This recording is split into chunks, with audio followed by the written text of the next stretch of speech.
আসসালামু আলাইকুম। মোবাইল দিয়ে ম্যাথমেটিক্যাল সফটওয়্যারের কাজ করার জন্য আমাদের প্রথমে যে সফটওয়্যারটা লাগবে সেটা আমরা নামিয়ে নেব।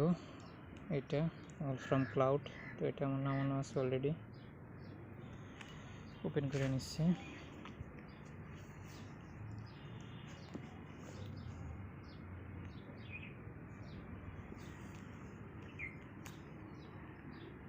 এখানে ডিরেক্ট অ্যাপে চলে আসছে। আমি প্রথম থেকে দেখানোর জন্য ক্যাশ ক্লিয়ার করে নিচ্ছি।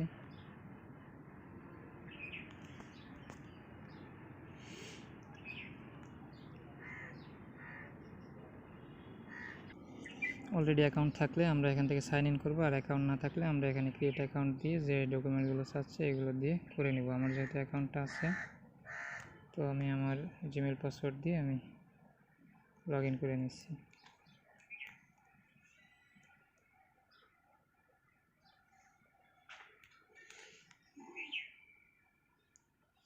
এরপর পারমিশন চাবে, পারমিশন দিয়ে দিব। এটা হচ্ছে আমার আগের যে কাজগুলো আছে সেটা। তো আমাদের কাজ শুরু করার জন্য আমাদের এখানে যেতে হবে, যে লগ ইন দেখাচ্ছে। তো আমরা প্রথমে কিছু জিনিস জেনে নিই। আমাদের নতুন করে কাজ শুরু করার জন্য আমাদের এই অপশনটা ব্যবহার করতে হবে। আমাদের পূর্বের সেভ করা কাজ যদি দেখতে চাই তাহলে সেটা হচ্ছে এই যে হোম মেনুতে আমরা যাব। হোম মেনুতে গেলে এই যে আমি পূর্বে দুইটা কাজ করছি সেই দুইটা এখানে সেভ আছে, ক্লাস 1 এবং ক্লাস 2 নামে। তো এখন নতুন করে আমরা যদি একটা কাজ করতে চাই তাহলে সেই ক্ষেত্রে আমাদের ক্রিয়েট নিউ এখানে দিতে হবে। দেওয়ার পরে আমাদের এখানে একটু লোড নেবে, লোড নেওয়ার পরে আসবে, যে আসছে। তো প্রথমে আমাদের কাজটি শুরু করার আগে আমরা ফাইলটার একটা নাম দিয়ে নিব। ফাইলের নাম দিলাম সাপোজ ক্লাস 3। এই যে রিনেম হয়ে গেল ক্লাস 3।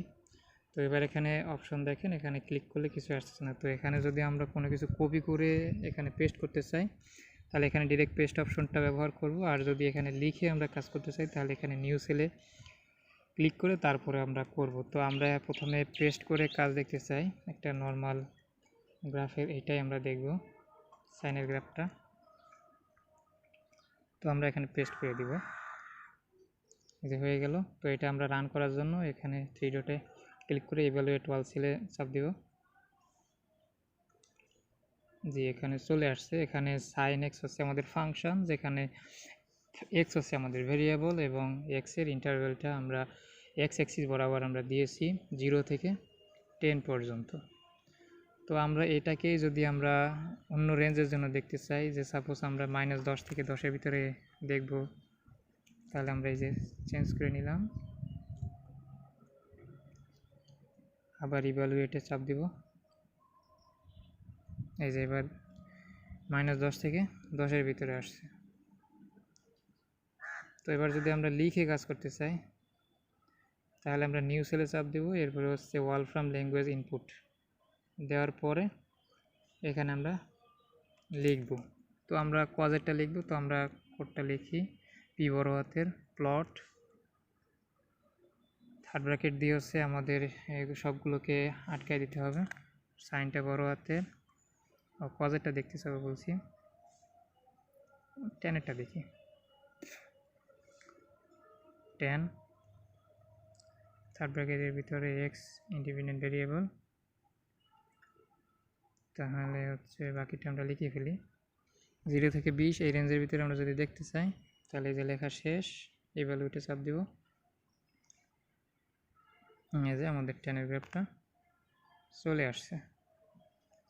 এখানে ইমেজ সাইজ বড় করে আমরা দেখতে পারবো, যে লার্জে দিয়েছি, যে জুম হয়ে আসছে।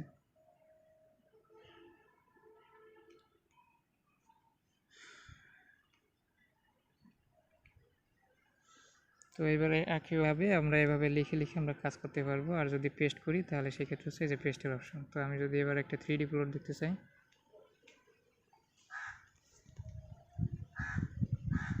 পেস্ট করলাম, ইভ্যালুয়েটে চাপ দিব। হ্যাঁ, এই যে হচ্ছে আমাদের 3D প্লটটা চলে আসছে। যে ভিউ পয়েন্ট আছে, আমরা কোন দিক থেকে দেখতে চাই, আমরা যদি নিচ থেকে দেখতে চাই তাহলে বিলো চাপ দিব। এই যে নিচের পোর্শন থেকে উপরের দিকটা দেখাচ্ছে। এই যে এখান থেকে আমরা যদি চাই যে না আমরা এক সাইড থেকে দেখব, রাইট সাইড থেকে, তাহলে সেটা কীরকম দেখা যাবে? এই যে রাইট সাইড থেকে এরকম দেখা যাবে। তো এই হচ্ছে আমাদের মোটামুটি কাজ, বেসিক। তো আমরা কী কী দেখলাম, আমাদের সেভ করা কাজ নিয়ে আমরা যদি পুনরায় কাজ করতে চাই তাহলে হোম এখানে যাব, যাওয়ার পরে এই যে নতুন যে কাজটা করেছিলাম ক্লাস 3 নামে, এখানে চাপ দিলে আমাদের এই ফাইলটা চলে আসবে। এই হচ্ছে আমাদের মোটামুটি এই অ্যাপের কাজ। আর নতুন কোনো ডকুমেন্টস নিতে গেলে কী করব, এই যে ক্রিয়েট নিউ নোটবুকে গিয়ে এই যে ফাইলটা রিনেম করে নিব। আর একটু লোড নিচ্ছে, যে নিচের দিকে বাকি অপশন দুটো আমরা পেয়ে যাবো, পেস্ট এবং হচ্ছে নিউ কমান্ডের যে অপশনটা, ওইটা এভাবেই আমরা মূলত কাজ করব।